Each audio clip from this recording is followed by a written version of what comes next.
Florentino Pérez est en train de tout casser au Real Madrid, ça, on n'en parle pas assez.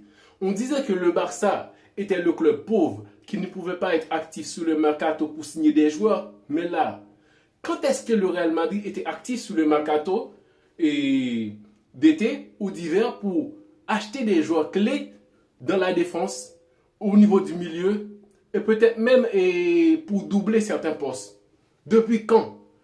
Alors que le Real Madrid en a raflé des Ligues des Champions. Donc quand une équipe gagne avec des champions à maintes reprises pendant ces 5 dernières années ou 10 dernières années, c'est un club qui a de l'argent. Ok? Le Real n'a pas signé, pas beaucoup signé des joueurs, non plus être actif sur le mercato.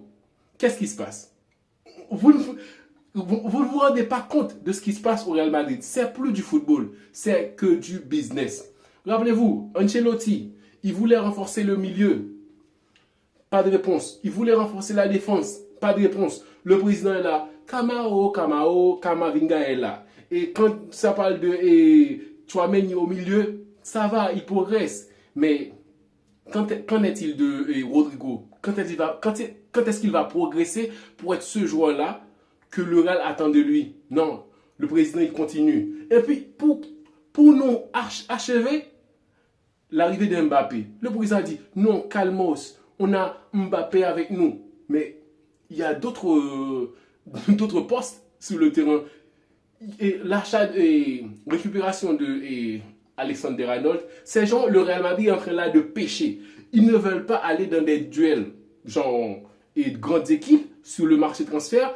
C'était très beau aussi de voir que le joueur, il peut signer à la Juve, il peut signer au Real, il peut signer au Barça. Donc, il y a beaucoup d'options. Le Real Madrid ne veut plus de ça. Genre, c'est un club qui veut des joueurs clés, qui veut des grands joueurs, mais qui ne veut pas les offrir en très gros salaire, non plus aller les chercher avec des millions dans leur club actuel. Non, ils ne font plus ça. Ils ne font pas pour McAllister, ils ne font pas pour Enzo, ils parlent de Vitinha, mais on sait que PSG, c'est un club rancunier, c'est un club avec beaucoup d'ego. Ils ne vont pas lâcher Vitinha comme ça. Combien de Real est prêt à mettre sur Vitinha?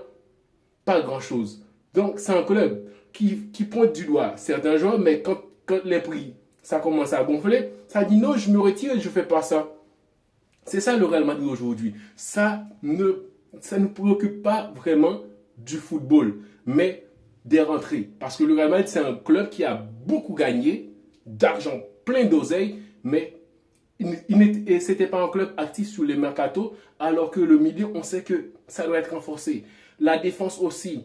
Et les latéraux, franchement, c'est ça qu'on va se manger là. Et Arbeloa, il doit démissionner. Il doit démissionner parce qu'on ne sait même pas pour quand Arbeloa il est là. Arbeloa, est-ce qu'il va être là pour 6 mois, pour 2 saisons? On ne le sait pas encore. Et les joueurs, ils vont commencer à jauger sur ça parce que ils savent qu'ils sont au-dessus du coach et le carnage avec Xabi Alonso. Franchement, ce qui se passe au Real Madrid, c'est plus que l'ego des joueurs, tout ça. Non, les dirigeants, ce sont eux le problème. Parce que Florentino Pérez, quand on parle d'acheter un nouveau joueur, des recrutements et tout ça là, il n'est pas toujours d'accord.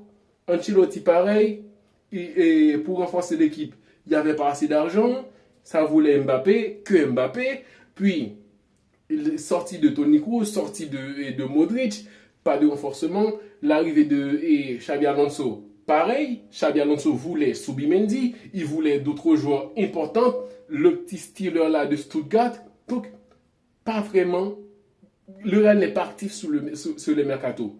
Et on se demande, qu'est-ce qui se passe? Il n'y a pas d'argent, mais le Real Madrid a beaucoup gagné. Donc, c'est compliqué. On ne pourra plus dire que le Barça est l'équipe pauvre qui ne peut pas signer des joueurs, mais aujourd'hui, c'est le Real Madrid qui est dans